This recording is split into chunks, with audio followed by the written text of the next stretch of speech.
All right, good day. We are group 4 and we are assigned to present teaching to construct meaning. Our group came up with the approach that best suits the way we teach the learners to create meaning, which is constructivism. As we look at our pedagogy wheel, the innermost circle says a lot about what constructivism approach is all about. The whole idea of this approach or this teaching pedagogy is to make the learners construct their own knowledge, which is determined by their own experiences. In other words, students use their previous knowledge as the foundation of learning new things, ideas, and concepts. To further explain what constructivism is all about, let's take a look at the second layer of the pedagogy wheel, the principles of constructivism.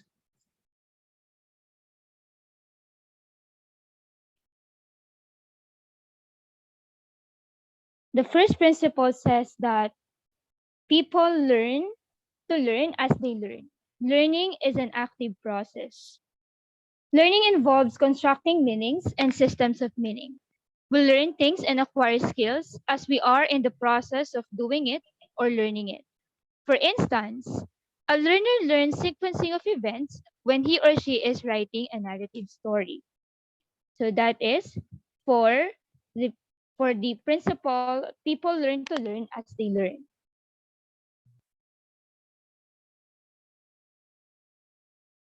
The next principle would be learning is a social activity.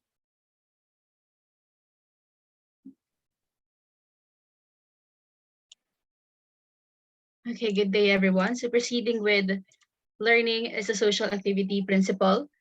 Learning is differently associated to connection with other people. It could be teachers, family, or peers and acquaintances that impact our learning. So educators are more likely to be successful as they understand that peer involvement is key in learning. Furthermore, progressive education recognizes that social interaction helps in learning by the use of conversation, interaction, and group applications to help students retain their knowledge. And the next principle is learning is contextual. Students don't learn isolated facts and theories separate from the rest of our lives. So we learn in ways connected to things we already know, activating prior knowledge or schema in order to relate the subject to what we believe or what we experienced and more. The things we learn and the points we tend to remember are connected to the things going on around us.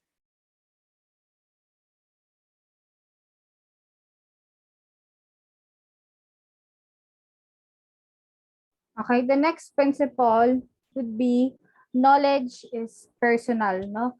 Why is it personal? Because constructivism is based on our own experiences and beliefs. Knowledge becomes more of a personal affair, and each person will have their own prior knowledge and experience to bring to the table. And so there are many ways and things people can learn and gain from education, and what will all be very different. Next will be learning exists in the mind.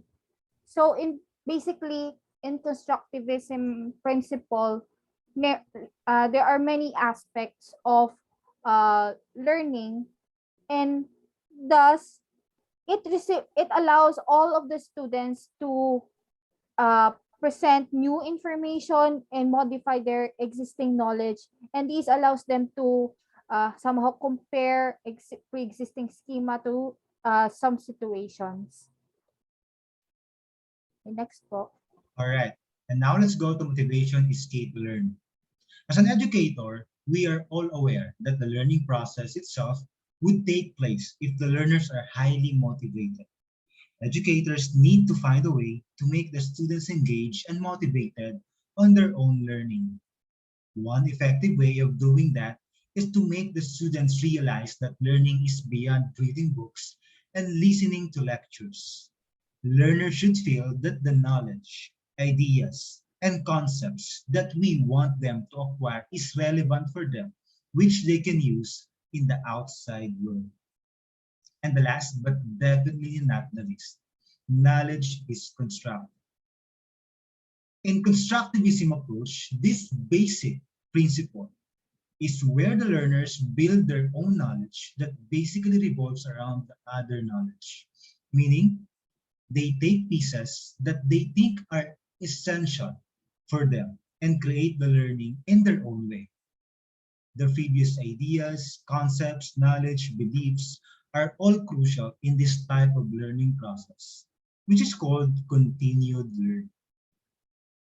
And with that, that's all the principles of constructivism approach. Let's now go to the outermost layer of the wheel, which is on how to implement the constructivism approach in our own respective classrooms. Let's start first with engage and explore. All right. So one of the implementation of this principle is engage and explore. As mentioned, learning involves constructing meanings. They make meanings in the process of learning it. This is possible by engaging them and letting them explore things.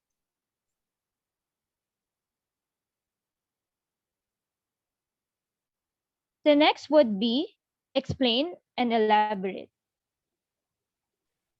Okay, thank you very much. So for explain the third stage, it is the point at which the learner begins to put the experience of the activity into a communicable form. Students may need to articulate the process they used, the sequence of events, their thought processes, and results. Communication may occur within the learner, with peers, or with the teacher. Sometimes even all three. Again, working in groups, learners support each other's understanding as they articulate their observations, ideas, questions, and hypotheses. Explanations from the teacher, an expert that can aid novices with acquiring and using language to articulate their learning. Establishing common language for concepts enhances the communication between teacher and students and aids the teacher in determining the students' understanding and possible misconceptions. And in the fourth stage, which is elaborate, students expand on the concepts learned, make connections to other related concepts, and apply their understandings to their world. For example, while exploring light phenomena, a learner constructs an understanding of the path light travels through space. Examining a lamppost, she may notice that the shadow of the post changes its location as the day grows later. This observation can lead to further inquiry as to possible connections between the shadow's changing location and the changes in direction of the light source, which is the sun. This could manifest in applications to real-world events, such as where to plant flowers so that they receive sunlight most of the day, or how to prop up a beach umbrella or for shade from the sun, and are both extensions and applications of the concept that light travels in a straight path. These connections often lead to further inquiry and new understandings.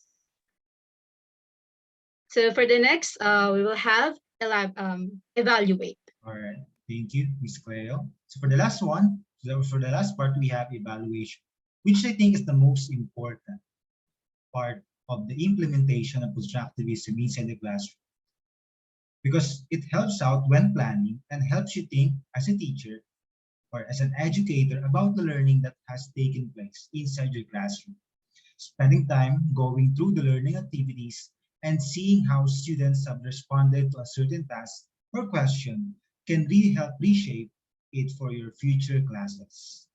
It is also important to look back at the learning objectives so you can measure what the children have learned. If you do not think carefully about learning objectives at the planning stage, it will not always be possible to evaluate whether students have achieved them. Learning objectives need to be clear for this to be possible, wherein learners must understand what the outcomes mean and they must be achievable. That's all for the implementation of the constructivism approach. As we look or as we take a look at the outer part of the pedagogy wheel, we can see here the apps that we can use as an educator in modern education. So what we have here is the Google Forms, Mentimeter, SurveyMonkey, Jamboard, Kugel, Concept Board, Padlet, and Nearpod. We can also use these apps to elicit some responses that we want to hear from our students. Okay. Next are the activities. Okay, thank you, sir. As we all know, in constructivism, it says that learners should construct knowledge rather than passively take in information.